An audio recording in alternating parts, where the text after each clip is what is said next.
ഈ വീഡിയോയിൽ പറയുന്ന കാര്യം സ്വന്തം ബുദ്ധിയും യുക്തിയും ഉപയോഗിച്ച് നന്നായി ചിന്തിക്കുക. ഈ റിസ്ക് എടുക്കുന്നതാണ് ജീവിത പരാജയത്തിന്റെയും സാമ്പത്തിക ബുദ്ധിമുട്ടുകളുടെയും കാരണം. ഏതാണ് ആ റിസ്ക്? എല്ലാ മനുഷ്യ വിജയ നിയമശാസ്ത്രങ്ങളും ഒരുപോലെ പറയുന്നു, റിസ്ക് എടുക്കാതിരിക്കൽ ആണ് ഏറ്റവും വലിയ റിസ്ക്. ഈ ഭൂമിയിൽ ഒന്നിനും യാതൊരു ഗ്യാരണ്ടിയുമില്ല. ഈ ഭൂമിയിൽ ഗ്യാരണ്ടിയേ ഇല്ല. എല്ലാം റിസ്ക് തന്നെയാണ്, ഏത് നിമിഷവും റിസ്ക് തന്നെയാണ്. അപ്പോൾ പിന്നെ ജീവിതത്തിന് ആവശ്യമായ റിസ്ക് എടുക്കുന്നതിൽ എന്താണ് കുഴപ്പം? ആവശ്യമായ റിസ്ക് എടുക്കാതിരിക്കുന്നതാണ് ജീവിതത്തിന്റെ സമസ്ത മേഖലകളിലും വീണു പോകുന്നതിന്റെയും ഉയരാൻ കഴിയാതെ പോകുന്നതിന്റെയും കാരണം.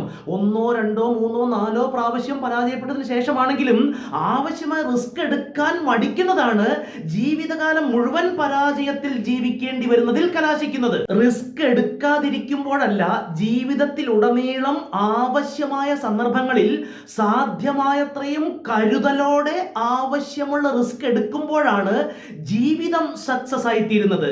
കാൽക്കുലേറ്റഡ് റിസ്ക്, കണക്കുകൂട്ടി എടുക്കുന്ന റിസ്ക് സാമ്പത്തിക മേഖലകളിൽ എടുക്കുമ്പോഴാണ് ഫിനാൻഷ്യൽ സക്സസ് ഉണ്ടാകുന്നത്. ആവശ്യമുള്ള വരുമാനം നൽകാത്ത ജോലി ഉപേക്ഷിച്ച് പുതിയൊരു ജോലി തേടുന്നത് മുതൽ ബിസിനസ്സിലും വേണ്ട മാറ്റങ്ങൾ വരുത്താനും ആവശ്യമായ മെച്ചപ്പെടുത്തലുകളും വേണ്ടി വരുന്ന മാറ്റങ്ങളും പഠിച്ചു പരിശോധിച്ച് നടപ്പാക്കുന്നതും ആ രീതിയിൽ കാൽക്കുലേറ്റ് ചെയ്ത കാൽക്കുലേറ്റഡ് റിസ്കുകൾ എടുക്കുന്നതിന്റെ ഫലമാണ് ഫിനാൻഷ്യൽ ഫ്രീഡം, സാമ്പത്തിക സ്വാതന്ത്ര്യം, സാമ്പത്തിക ഉയർച്ച എന്നത്. അതുപോലെ ജീവിതത്തിന്റെ ഏത് മേഖലകളിലായാലും ആവശ്യമായ റിസ്ക് എടുക്കുന്നതിന്റെ ഫലമാണ് ജീവിത വിജയങ്ങളും. ഇത് ഇവിടെ പറയുന്നത് കേട്ടോ, എവിടെയെങ്കിലും പറയുന്നത് കേട്ടോ, ഒരൊറ്റ ആവേശത്തിന് എടുത്തു ചാടുന്നതല്ല കാൽക്കുലേറ്റഡ് റിസ്ക് എന്ന് പറയുന്നത്.